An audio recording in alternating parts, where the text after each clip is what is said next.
7 a.m. September 12th. And we'll call this meeting of the Fergus Falls City Council Committee of the Whole to order. Roll call, please. Here. Here. Here. Yep. Here. Here. Here. Here. We have a quorum. The first item on the agenda is a discussion item relating to the 2019 fee schedule, and I'll call on our Finance Director, Bill Sonmore.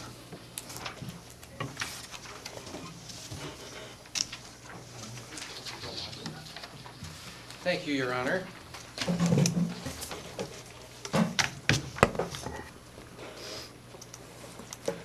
have a few extra copies, or anyone who would like.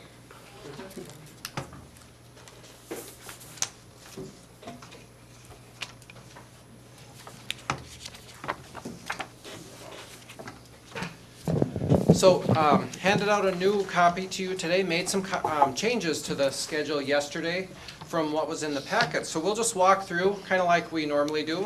We have those items marked in red and blue that we have changed. So some changes from what was in the packet, but on page 1, just a clarification there on nuisances under 6.22 of our city code, that any third and subsequent violations are a misdemeanor. So just putting that language in there.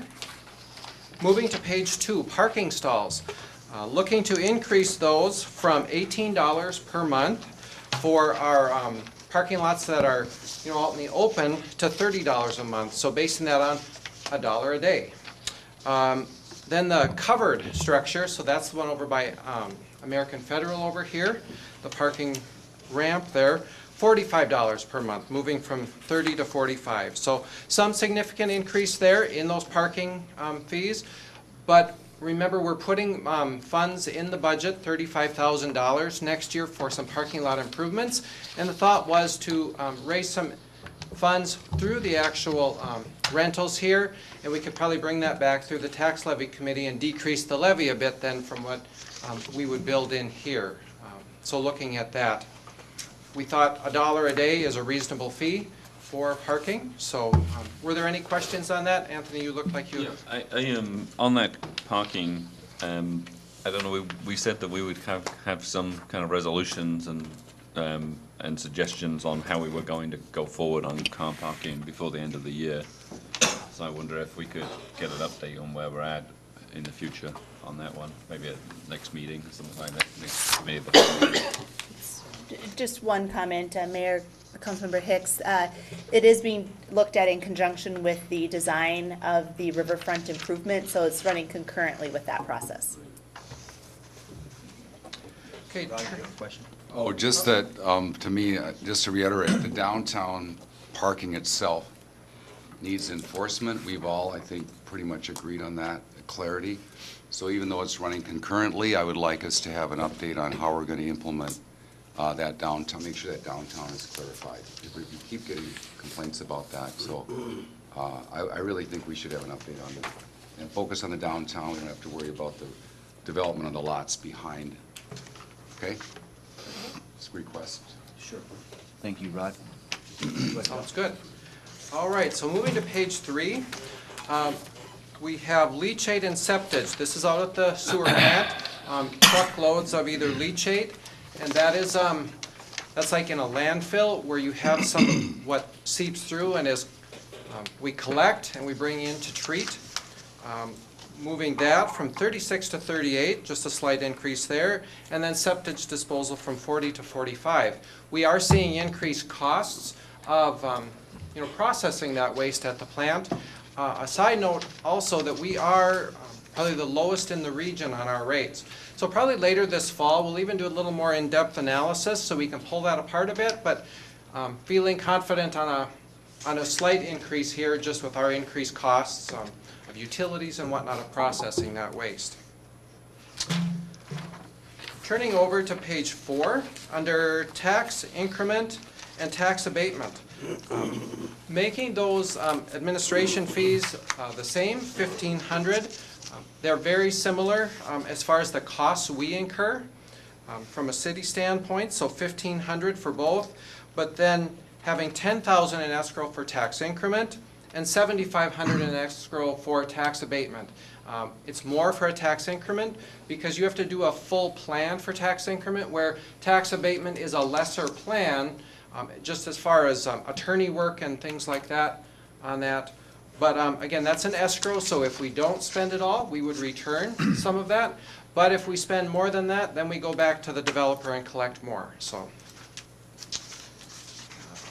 that is it on that page. Page 5, you'll see some changes in blue, just a geography change. We move those up into the bottom of page 4. So we're moving the land alteration, shoreline alteration. So no changes, just moving around in the schedule. Go to page 7. So under the temporary water meters, we are adding some monthly fees to that. So if those meters are used for an entire month, we are putting our flat water charge on that, just like you as a resident. You have your flat portion of your meter charge, basically. Well, if we have a contractor using a meter for a full month, someone's building a house and they need that temporary meter for 3 months, we're recommending that we do charge that flat fee. That seems to be fair and equitable with a resident on a monthly basis having that flat charge. So we put in the $13.35 for 5/8 meters, $26.85 for a 3/4, $41.50 for a 1-inch, and then the 3-inch is $105.75. And we don't have many 3-inch meters, but when they are out, if they were to be out for a long period of time, even not being used because we didn't have a fee, we do need those meters in here for the next person to use either, and they're very expensive to purchase. So that kind of the backbone of why we think those should be in. Increasing the cost of our water meters themselves.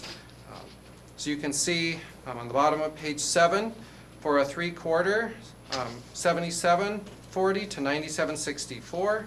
The poly, $79.87 to $134.45. Flipping over to page 8. Hey, Bill.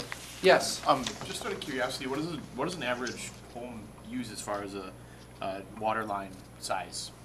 They're usually the 5/8. Isn't that, Guy, or Brian, you have? 1 inch. 1 inch is the, okay. Pretty standard. Okay. That's I stand the, correct? Three quarter to 1 inch, you know, older models will use about 3/4. Does it depend on the number of bedrooms or square footage or something? Generally, a 1 inch standard will serve sufficiently any residence. Okay. Thank you. We jumped over page 4. Could I ask a question about that? Page 4? Yeah. Okay. Yes.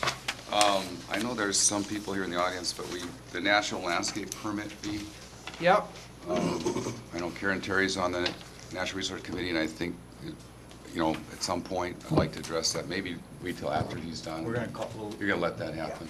I just want to make a note of it, so don't forget. Thanks. Okay. Yep, staff was recommending no changes to that permit at this time, but we'll address that after. Back up to page 8, you can see those other changes in the schedule for the other water meters. That's simply based on the cost we pay. So we need to recover our cost when we're selling those meters. Let's see, page 9, 10, nothing on 10. Up to page 11. What came out in the packet, we've made a couple changes to that again on our white goods. So we're talking about out at the landfill when we receive like appliances, things like that. We're not needing to pay to dispose of them right now, but we still have to handle those. So, a couple options. One, you could leave the fee the same. It's currently at $9, or you could drop it down to $5, and that would agree with the fee that Otter Tail County charges. So that's our basis for looking at that, and that still covers our handling charge of those. Like I said, right now we're not paying to dispose of them, but a month from now we could wind up paying something to dispose. The same case for TV monitors, computer scrap, small electronics. We're not paying to get rid of those computer scrap or small electronics, so proposing to bring those to $5 each, so still cover our handling charges. Now TV monitors, actually we're paying more to get rid of those, so looking at a price bump on those from $20 to $25. What do you think of that? Do you want to increase that a bit? we don't want to always go too high on that because we could wind up, having to pick them up elsewhere sometimes. So, but we do need to cover our costs, so that's our thought on that. Yeah, I just spoke to someone recently, and that is a hindrance, the cost of just bringing those out there and disposing. And I'm afraid, I see some ending up on behind sheds, That's stored what I was outside, thinking of, and yeah. I've seen it. So I'm wondering how we address that. Maybe Andrew has ideas, but I don't. If we're looking to cover our costs, this is the direction to go. If we're looking to subsidize it, then we certainly could do. well, the person suggested there are people, there are industries that actually take those and get stuff out of them. And so they're wondering if we do more research, if we can have an alternate way of, disposing of them throughout the year, like at a certain time where someone could pick up, because I hate to see them behind these sheds sitting out there. We do too, because then we have to go pick them And up. Salvation Army behind the building. They're Talk piling to up. them as well. So I don't think an increased fee is a good idea right now, as I'm saying. I think the other thing that might happen is that when we have like our free collection, when we give the ticket for free dumping, then they're gonna bring it then. Well, that's what I would do, obviously. Which is right now. And we limit that though. Yeah, to one TV. Yeah. But Any other thoughts on that one? But Scott?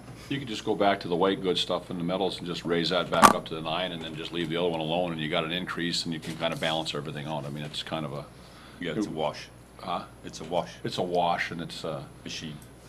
I know, I mean, I talked about the different scrap metals have been going down progressively over the years, and I know that it could happen, and it could go down. Used to cost us money to get rid of it, so I think we should maybe just go back and just leave it and let it wash out and see how it goes. I like Scott's And then idea. along checking with, seeing if there is a way to dispose of them otherwise. It's a good idea. Okay, so we will leave the TVs alone, we'll leave the white goods alone. How about the computer scrap and the small electronics? I think we could probably bring that down to $5, because it is smaller stuff. But we'll leave the white goods alone. How do you like that? Okay. Okay, so I'm gonna change my schedule right now, so we're gonna stay at $9 for white goods. The TVs, we will stay at 20, but we'll go to the $5 on the other two, so. Yep. Good, thank you for that, that's good discussion. Also on page 11, eliminating the meeting room rental at the library. We don't collect much on that. I believe Aaron kind of feels that's truly as a public space. So probably not even worth charging that fee. Is that a fair synopsis? Yes, and the public, the meetings that take place in the meeting room have to be open to the public. So it's not used for, commercial or private party use. So that's that. Justin, did you have a question? I was just gonna see if we can go back on page 11 for those charges for the landfill. Yep. Maybe we should discuss the non-resident. I don't know. Same if we're gonna leave those as presented, or Our policy on that is non-resident fees are 1.5 times the base Okay. rate. So it's just a calculation is what we do. Thank you. I should have, thanks for bringing that up. I should have brought that up. Question on the room, do we charge for the police room? I don't I think don't we believe do. So, okay. Okay. Nothing on page 12, nothing on 13, nothing on 14. Question on 12. Sure. I notice our camping is quite popular. I don't know, I haven't done a comparison of the camping rates, and what's offered, what's there. Are we in line? I know it's full often out there, I've driven out there and it's well used. We could use more camping, somewhere in Fergus, but I mean, I think Is it the a way rates that- are probably fair. We camp as a family, and I think, in a state park, we probably pay, is it like $33 a night? But there, you have, full washroom facilities. Here, we do not. Were you thinking going up or down? yeah, I was thinking going up, I just didn't know I wanted more input from others. I know, Scott, you've been close to it a lot. Elks Point, we have a campground that we charge $30 a night, but we do have a washroom facility, showers, and so that's a little bit or electricity, no water. I think it's just electricity at this one. Is that all there is? I can't remember. I've been out there for so long, but that's 30, so I mean, and then, the other ones in the area, they're probably nothing less than 30, more 35, but it's a lower rate. I don't know if you could raise it, it would matter or not, and it's an honor system anyway, so I'm kinda wondering how it goes anyway, you know, kinda, if we collect a lot of money out of it, Well, I did ask, they said it was working, that was fairly, I thought that was working well. Didn't we talk about that? It does work pretty well, actually. Does, good. And this year, we've seen the most revenue come in than any previous year, so I And- think we're about $17,000 this year. I think that our lower rate, people like to go there, and it's not a high thing for us to take care of, so I don't, Yeah, for primitive camping. for what you not get, it's bad. pretty much primitive camping. What you get, it's a good fee. I don't see it, it's just that if you want no comparison, it is higher around, but, I guess I'd like to just put a question mark by it, do a little more research, if that's all right. I Sure. don't disagree with that, but thank you. I can get you, Bill, rates too from the two places I know of. That'd be wonderful. Anything else? And that's our recommendation. All right, if there's no more questions of Bill or discussion, do you have a recommendation to bring this to the council on Monday? I'll make that your own and go on the consent agenda. And the discussion with the audience is after our Yeah, recommendation or yeah. before? Can we Go ahead have, and get a recommendation. Well, let's get. can we get the Karen. discussion Sure. first, Sure. maybe? Sure. Yeah, Karen. Because we're gonna have to discuss it on Monday night anyway. Sure, so I put just- it on to the consent, so. Want to hear. All right, go ahead, Karen, we'll call him Karen Terry. Thank you. Good morning, good morning, All right. Mayor and Council. My name's Karen Terry, and I'm here representing the Natural Resources Advisory Committee about the natural landscape permit fee, which is at the bottom of page 4, what you have. Currently, it's set at $75 for 5 years with a $50 renewal fee. Our committee believes that the city should support and encourage residents to create natural areas and plantings on their properties, and the fees really do the opposite. They discourage that sort of planting. Really, I know we all say this, right, it's not about the money. The numbers are really small. We'd like to see that number of plantings in the city go up, but we don't think it's ever gonna be a really big number. So it's really not an issue of the money, it's about if we are encouraging people to do what is right for the environment, and we think that that's what it is. So in other discussions, we've also talked about a sign that the city would provide that would say natural planting and explain so that neighbors and other people know that it's not just something gone wild.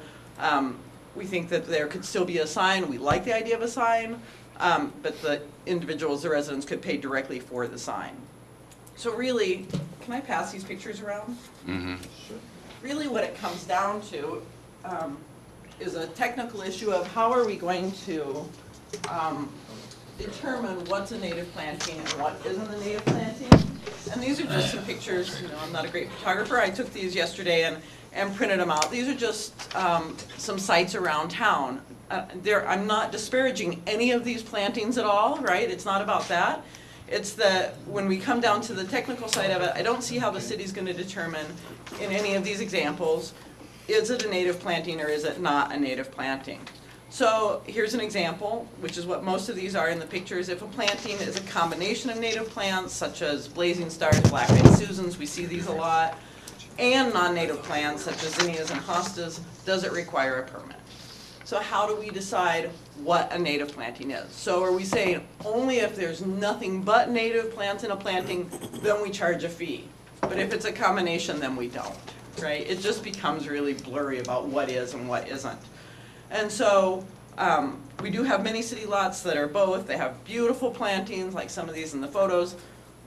We really can't say that those are native plantings or not native plantings. So I think as the city, we really want to encourage people to do native plantings, but let's see, I'd say that the Natural Resource Advisory Committee doesn't think that anybody should be penalized for choosing to plant only natives, and that if people are penalized for doing that, they're really gonna quickly figure out that if they do a hybrid, they won't get penalized, but if they do a pure stand of natives, then they will. So we respectfully request that you remove the fees for natural landscape permits. Thank you, Karen. Anybody have any questions on that? Rod?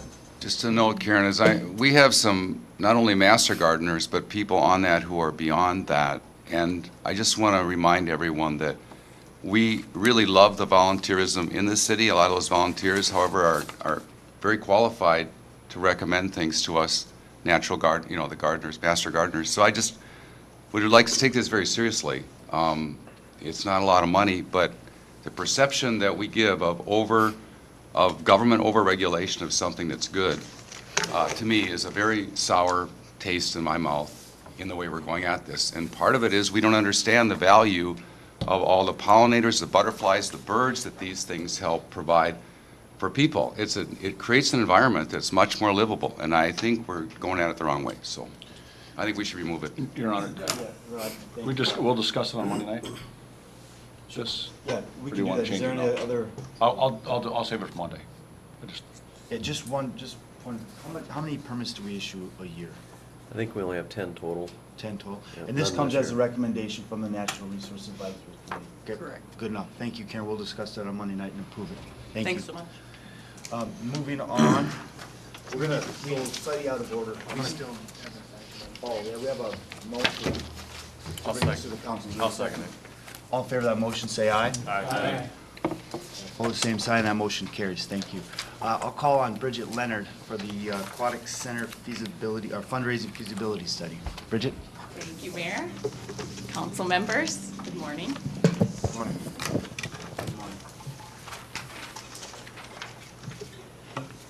The Fergus Falls Aquatic Project continues to move ahead according to its projected timeline. In July, we requested that the council allow our committee to distribute RFPs for a fundraising feasibility study. We did distribute 5 studies, or 5 requests for proposals to qualified consultants, and we received 3 proposals back. And so our committee vetted those proposals, had a local person who's done many of these take a look at the proposals, and Ryan also was able to call the references that were listed for the different consultants. And so our committee is recommending Katrina Lynn Pearson as a consultant to do this fundraising feasibility study for the Aquatic Center. So the proposal submitted best aligns with the goals and needs of our project and is also the best price among the proposals. The recommended proposal has a not to exceed cost of $21,500, and the cost would be charged to the project. So the committee is requesting authorization to enter into an agreement with Katrina Lynn Pearson to conduct the fundraising feasibility study, and a contract between the City of Fergus Falls and Katrina Lynn Pearson would be developed outlining the final schedule and costs of the fundraising feasibility study. The projected timeline for the study is 3 to 4 months. Question, Justin? Okay. I'm ready to make We have a motion. I'll make a motion. A motion to bring this to the council. There's a motion. Is there a second? second it. Thank you, Jim. All right, now discussion. I have a question, Bridget. On the, on item 3, it says conduct interviews. They're going to obviously talk to 15 to 18 people for 1 hour each. I'm just kind of wondering what is going to be the kind of the selection criteria for those 15 to 18 people? The committee will meet with the consultant, and she'll, I believe, have her criteria. There's actually a kind of an algorithm that's used. Excuse me if I pull this out here. There's a donor qualification and gift schedule. And so you look at different things like links to the organization, interest in the mission, and ability to give. Right. So you kind of go through those things and kind of make your list of potential supporters of the project. Don't have something else. I think it's, obviously it's a good idea, and I think we should obviously go forward with it, but I also think this links into the bigger picture of what the city, we need to set a date for the council to meet to talk about funding not only of this project, but of the trails and the other projects that, you know, people, you know, desire, whether it's trails, whether it's amphitheaters, you know, whether it's improvements downtown. You know, that is obviously a, you know, potential bill, you know, somewhere in the region of probably $20 to $30 million. I think we still need to go to the state legislator to try to get 50% of that, and then look to sales tax / donations for the other 50%. But I think as a council, we need to kind of get together sooner rather than later to start talking about that, and that would lead into, assisting with this project too. So I think we just need to set a date where council gets together and talks about what projects we're going to support, and and the mechanism of how we're going to fund them in a bigger picture. I would agree with that. One of the big questions I have out there, and I have a question, is where's this money coming from? Yep. People are asking me all the time, where are you going to get all that money? Yep. And I think, my passion is to try to get 50% of it in bonding from the state legislator, and then the other 50% is split between sales tax and volunteer / donations grants. And I think we have to come up with that formula, and we've got to come up with amounts, with some flexibility, obviously, that we don't know exact costs, but we've got leaders like the Aquatic Center that, committee that want to help, and we need to use that energy to get some of these projects done. I agree. Thank you, Anthony. We'll talk about some dates. Yeah, it would seem to me that, this study will help on this project, obviously, to let us know how much is out there in the community. But what kind of time frame are we looking at? Are we thinking if we, it would seem to me to make sense that early 2019 would be a good time to come up with a plan for, I think we have to meet this year. I think, I don't think we can wait that long. I think we have to come up with the basics of what we're going to do. We've got the dairy project to fund. We've got, the amphitheater to fund. We've got trails to fund. We've got an aquatic center to fund. I think we need to get to the state legislators to start sowing the seed, sooner rather than later. So I think we need to, do it this year. I agree with Anthony. We need to get on it Yeah. sooner than later. Time's ticking by, Needs to be and done. there's an election in November where some of the state representatives may change, and we need to be able to build relationships with those people for the next 2 years. We've proven that if we build a relationship with some of these people, they'll help carry the water to get some of this funding done. And it's going to take 2 years to raise money. If we realistically want to start building some of these things by 2020, we have to start now. sure, Bill?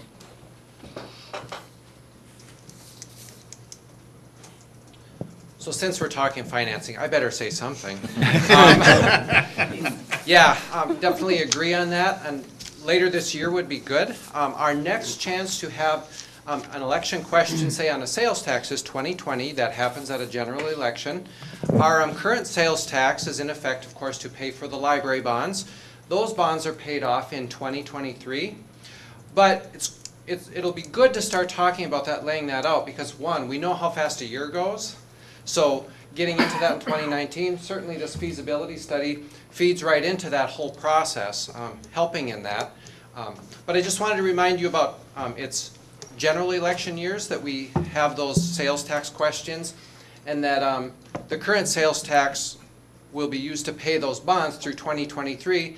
But you can work all this, that's not an unreasonable time frame when you start thinking of asking a question in 2020 possibly. By the time you get around to have some projects rolling, we can build different structures to make some of this happen. So.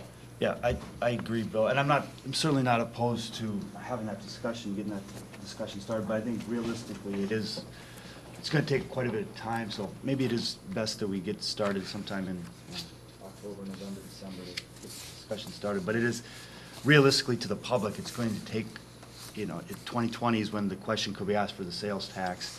We still have, what did you say, 2020? 2023 is the bonds for the library. Doesn't mean library. we couldn't get something, get started, but, and identifying specific projects to ask the state legislature.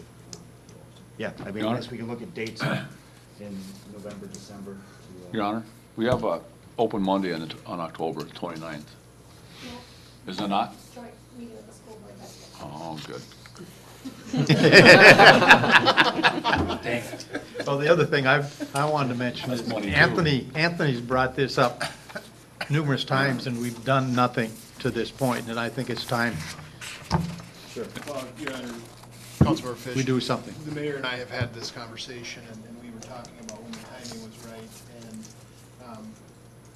the last time we talked about scheduling this, we both were of the opinion that it should be towards the end of the year, because of the election of the state representatives and everything else that's going on. I don't think there's a perfect time to do this, but if we want to do it now, that'd be okay. I think we should. We can get the discussion started, because it's gonna take time to go through Yeah, this, yeah. it's identifying the projects, identifying the values, and then we can work on a strategic plan as to how we're gonna approach it. Okay, we'll get a date set. So we have a motion to accept the recommendation of the Aquatic Center feasibility study and bring that to the council on Monday. All in favor of that motion, say aye. Aye. Opposed, same sign. That motion carries. Thank you, Bridget. Next item on the agenda. That'd be on consent. Yes, that'll be on the consent agenda. Ryan will be taking the next item. City planner. How do you say the last? Ryan, our city planner, will be taking the next item. Still working on the last name, Ryan, I apologize. And it is an update on the city-owned lots. Good morning, Your Honor, and members of the council. Just for the record, yes, my name is Ryan Bielek, city planner. And before you this morning is an item that you directed staff to look at beginning the process of, and that is looking at the process of some city-owned land and the selling of it. Particularly one parcel, the property that's just north of the West Liquor Store, at the corner of Field and College Way. And additionally, staff has identified another possible opportunity, which is at the southwest corner of Western Avenue and Kennedy Park Road. So I'll kind of go through both of the parcels. So parcel one is approximately 3/4 of an acre, or around 32,000 square feet, located north of the West Liquor Store. This property is currently zone B6, which is our sub-regional shopping center. The issue with that is we cannot subdivide that property with it being B6, because our ordinance requires that the minimum lot size for the B6 zoning district is 4 acres.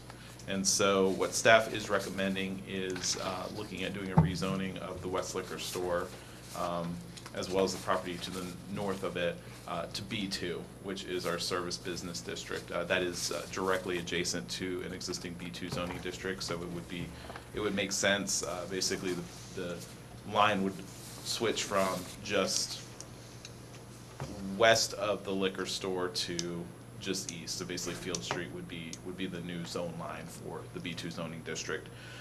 This would allow for much smaller setbacks. In the B6 zoning district, you have to have a 50-foot setback on all sides. So even if we could subdivide this property, it really constrains the buildable area. So by going to a B2 zoning district, you're looking at 20-foot setbacks on the front and the rear, and 10 foot on the sides. And what you end up getting is just over a half of an acre of buildable area. So a decent amount of land that you could do something, some type of small commercial with. The second parcel is a 4.6 acre parcel. It's located at the southwest corner of Western and Kennedy Park Road. This parcel is currently used for snow removals and storage of snow in the winter, and it contains a large stormwater basin. This parcel is already zoned B2. The issue with it is that it is encumbered by a large retention basin that covers over 2/3 of the site. So approximately 1.25 acres would be left for development there. So a little bit of a bigger piece.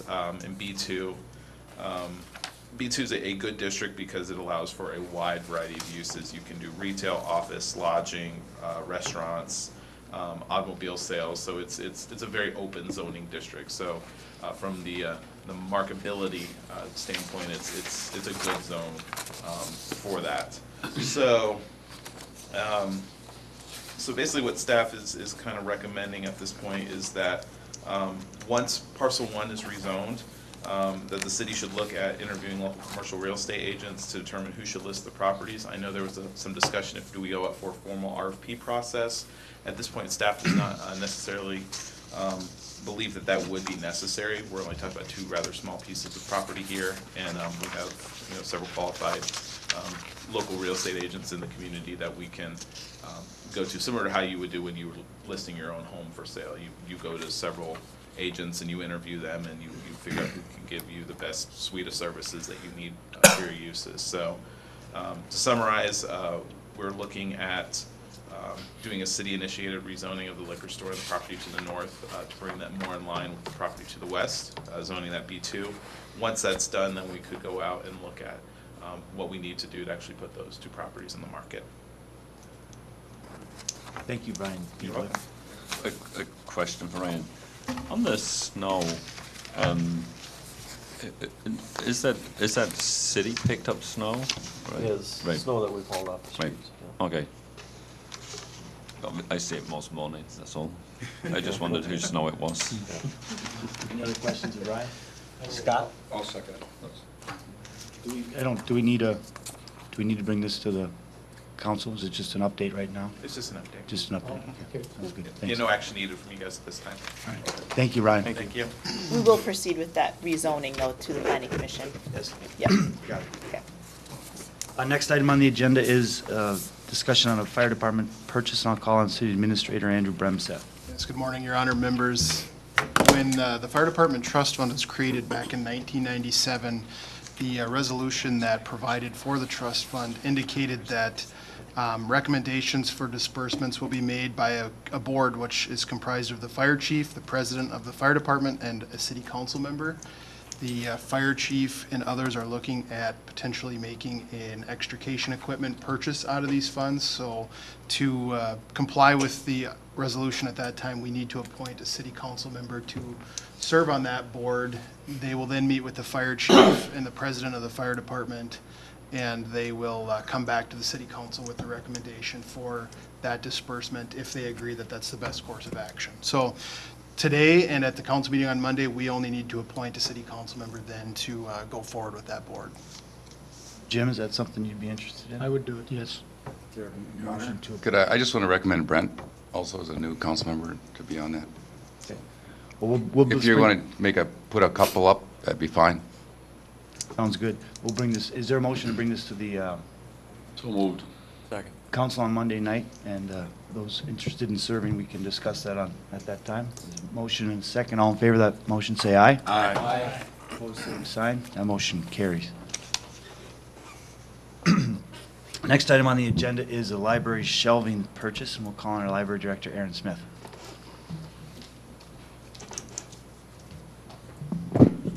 Could I ask one question quickly before we start on that library?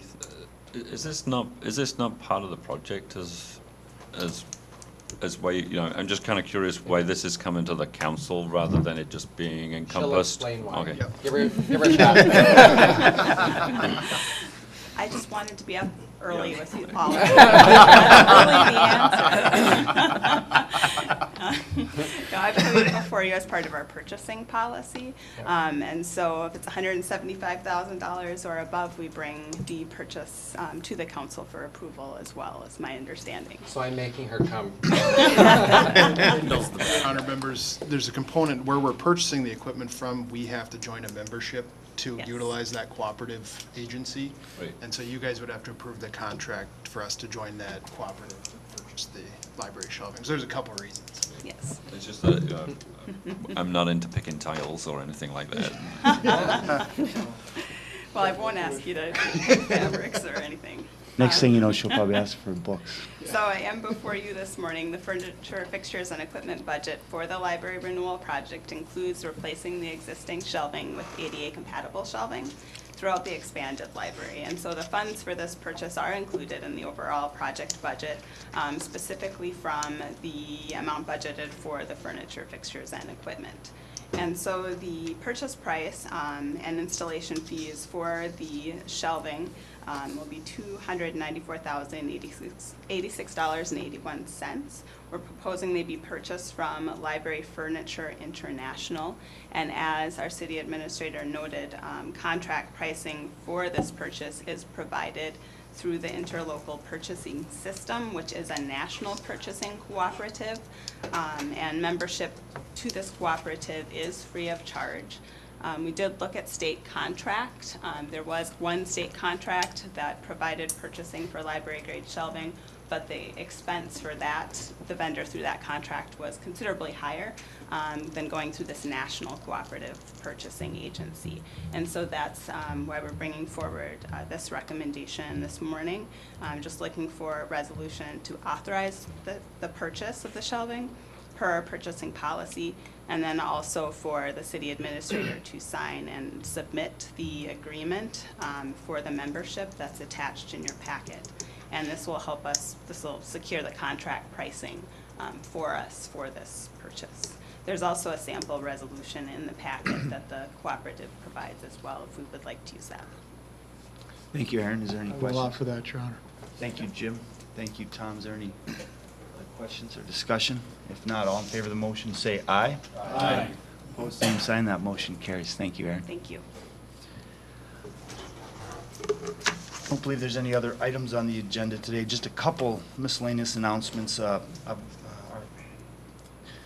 next council meeting will be September 17th. Prior to that, we have a work session at 4:30 to discuss the downtown and riverfront improvements.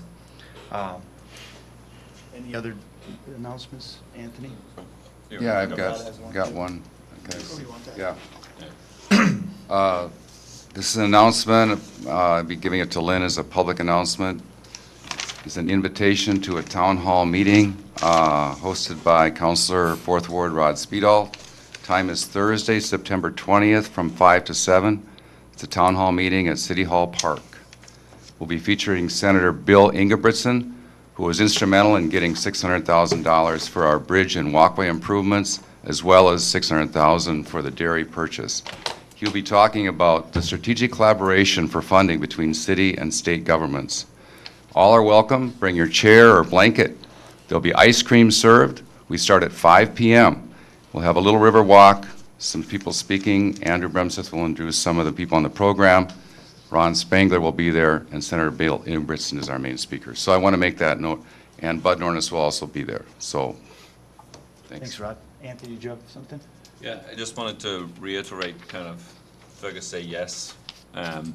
We're trying to promote people, obviously, and turn, people's responses around that, we think positive about Fergus Falls. And, it sounds already that Scott's Wissota Racing is having an impact on the community. And so this is a good week for people to wear their kind of Fergus Says Yes badge out there, or button as you call it.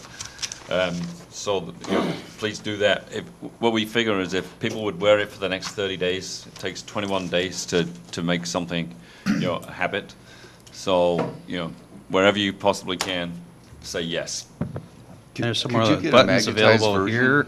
Where the buttons and Did we get a magnetized version because it's making holes in all my clothing? Right? Kind of need the one that just that sticks on. Can we get one of those? We have some. Get it embroidered. Forever. But on that note, I just want to say thanks to Andrew and to the city staff for embracing this. And I know that we have embraced it, and the staff is, and I see the staff wearing a button. So thanks to the city staff. But buttons are available at the Greater Fergus Falls office, and I think there's also some on the front desk of City Hall. So if they need replenishing, then we'll do that, and I'll talk about magnetized ones. I've actually had people ask me that. Yeah. So. All right. Anything else, Scott? Yeah. 100 a little bit. They started last night with practice, and I don't know. There's probably 250 or 300 cars there last night, and at least 200 campers. The rest of them are coming in today and tomorrow, and it's going to be. So it's a good thing to show our welcome Fergus Falls to everybody and smile, and There's people coming to town. It's busy, and it's gonna be busy today until Saturday, so it's a good thing. It's really good to see that, and I invite everybody to come out and check it out. It's really I was something. out yesterday, and it's quite the operation out there, if you get a chance to stop I have out some there. tours going on tonight and tomorrow night with a couple different, Andrew's still taking Andrew and a few other ones, so it's a big thing, so it's really good. Is that by special invitation, Scott, or can we get in on that? Yeah, Rod, you're not getting invited, I'm sorry. I only have so much time, Rod. With that, we are adjourned.